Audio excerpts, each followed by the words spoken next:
Bienvenue dans cette nouvelle édition du Non-Stop Info. Voici les titres de l'actualité.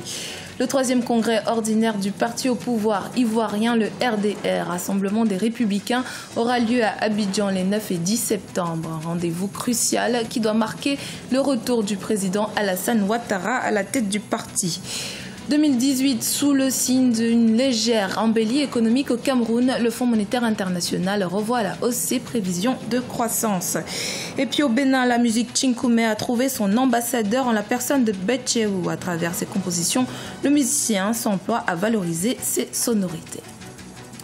Mais tout d'abord, le président sénégalais Macky Sall appelle l'opposition au dialogue, une main tendue en rapport avec les dernières élections législatives qui ont essuyé de vives critiques par cette partie, notamment de la classe politique. Le chef de l'État souhaite que des modifications soient apportées au système électoral sénégalais avec la participation de toutes les forces vives de la nation. Un appel à la concertation auquel une partie de l'opposition a répondu non sans condition.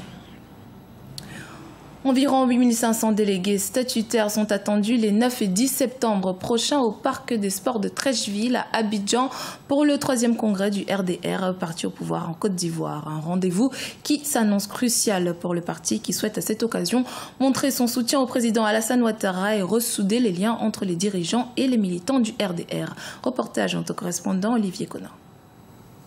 Un RDR nouveau pour rassembler toute la Côte d'Ivoire. C'est le mot d'ordre au RDR, Rassemblement des Républicains, à quelques jours de son 3e congrès ordinaire. Les cadres du parti sillonnent le pays depuis quelques semaines pour remobiliser les militants et écouter leurs aspirations. Les dirigeants du parti sont conscients que certains militants sont démobilisés. L'arrivée de leur parti au pouvoir, avec l'élection du président Alassane Ouattara en 2010, n'a pas tenu toutes les promesses des années passées dans l'opposition. La direction du parti entend mettre les aspirations des militants au cœur de ce congrès très attendu. Eux qui ont bravé tous les obstacles pour que nous soyons aujourd'hui au pouvoir. C'est encore avec eux parce que les nouveaux défis qui se présentent à nous sont encore nombreux. Dans un RDR nouveau, rassemblé, solidaire, vous les militants et militantes et sympathisants du RDR, nous sommes des hommes qui au quotidien devons braver nos difficultés, mais devons partager aussi nos amours, nos joies.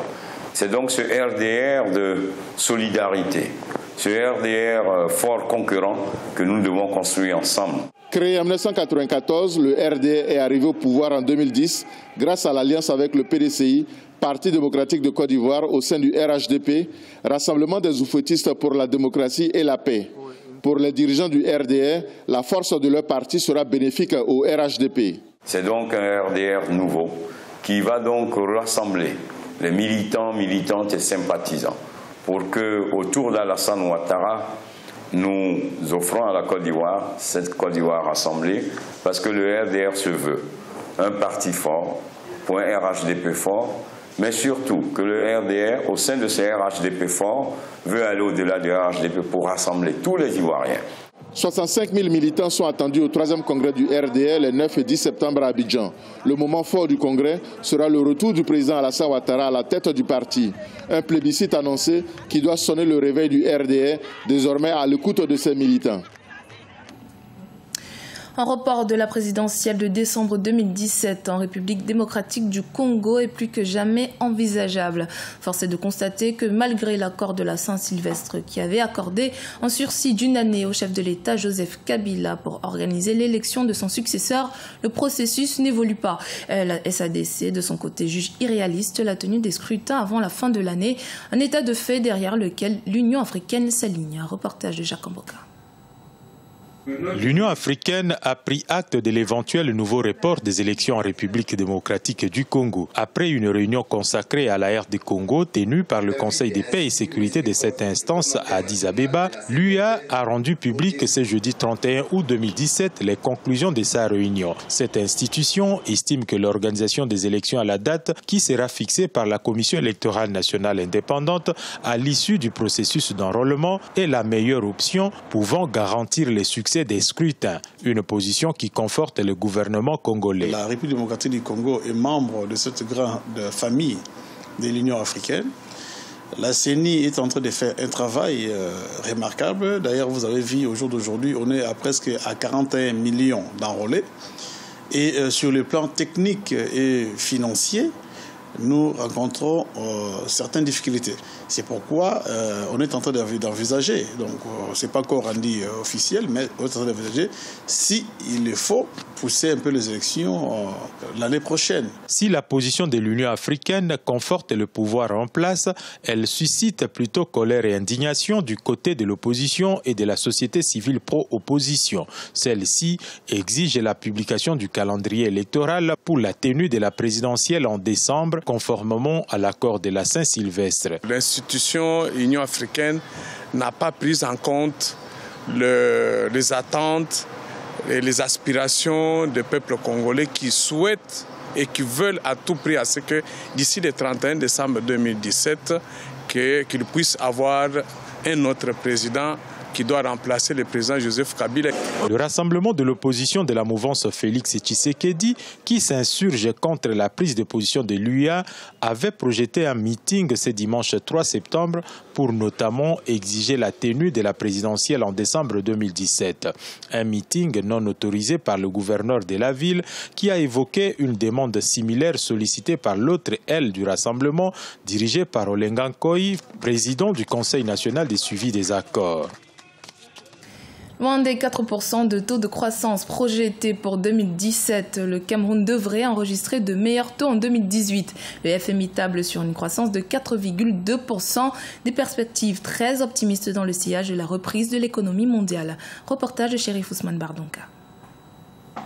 Au Cameroun, les perspectives économiques pour 2018 sont positives, bien qu'elles soient exposées à des risques de dégradation. Selon l'OFMI, le Fonds monétaire international, la croissance devrait rebondir à 4,2% environ en raison de la mise en production de la nouvelle plateforme offshore de gaz naturel. À moyen terme, la croissance devrait continuer de s'accélérer progressivement à 5% à mesure que de grands projets d'infrastructure soient achevés. La croissance passerait donc de 3,7% en 2017 à 4,2%. Justifié donc par ce que nous venons de dire, la rentrée en exploitation d'une plateforme gazière dans le sud du Cameroun, la rentrée en exploitation également de certains projets d'infrastructure dont l'exploitation a commencé, la construction à tout le moins a commencé depuis pratiquement 4-5 ans. En 2017, la croissance économique du Cameroun devrait continuer de ralentir pour s'établir légèrement en deçà de la projection initiale de 4%, principalement à cause de la baisse continue de la production pétrolière. La croissance hors pétrole, cependant, va profiter de la vigueur de la production industrielle grâce à l'amélioration de l'offre d'énergie et de la bonne tenue du secteur primaire. Et pour une stabilisation ou tout au mieux un rebond continu de la croissance, l'on mise sur l'industrialisation du pays. On ne peut pas envisager une croissance à 2 chiffres sans une véritable industrialisation. Donc tant que le Cameroun ne peut pas s'industrialiser, ne peut pas avoir des industries, à tout le moins un secteur de transformation assez développé, envisager une croissance à 2 chiffres serait une vue de l'esprit. Ce n'est pas possible. Depuis 2002, le Cameroun a entrepris la réalisation des grands projets structurants. Au cours des 2 prochaines années, le gouvernement camerounais entend accélérer la construction des infrastructures routières et hydroélectriques pour propulser la croissance économique. Le musicien Betchewe pour beaucoup, le nouvel ambassadeur de la musique Tchankoumé. Le Tchankoumé, des sonorités qui puisent leurs racines dans la musique traditionnelle béninoise. Reportage de Leftiounou commenté par Siemlo Victor Asseji.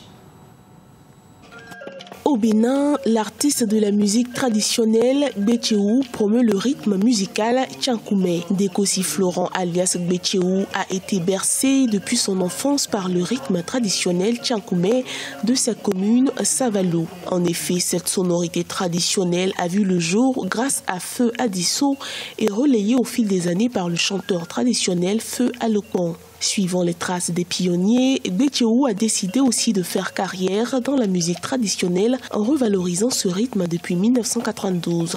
Il apporte une touche particulière à la musique à travers des instruments comme la calebasse. À travers mes chansons, je parle des faits sociaux, des difficultés de la vie active. Je porte les messages d'amour, de fraternité et de paix. Je suis un artiste engagé et ancré dans la tradition et nos cultures ancestrales. Le groupe musical de Gbetcheou compte 6 percussionnistes, 8 danseurs, dont 4 femmes et 4 hommes. L'artiste a à son actif 25 albums. De nombreux observateurs estiment que ses œuvres musicales traditionnelles sont de plus en plus appréciées et écoutées au Bénin. Néanmoins, plusieurs difficultés entravent l'émergence de cet artiste. Nous rencontrons un certain nombre de difficultés, telles que le manque de subventions aux stars de la musique traditionnelle. Nous souhaiterions aussi qu'une attention particulière nous soit accordée de notre vivant. Cela nous permettrait de mettre davantage en lumière les richesses culturelles du pays dans le monde. Gbetcheou a décroché plusieurs trophées dont celui de l'album Meilleure vente du Bureau béninois des droits d'auteur en 2005 et du Maïouin à Saint-Valou. Il s'active pour la sortie de son 26e album d'ici fin 2017. Il prévoit également une tournée dans la sous-région afin de révéler davantage ce rythme traditionnel de son pays, le Bénin.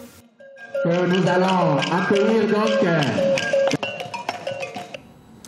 C'était le journal de la rédaction. Merci de votre fidélité. Dans un instant, une nouvelle édition de l'actualité sur Africa 24.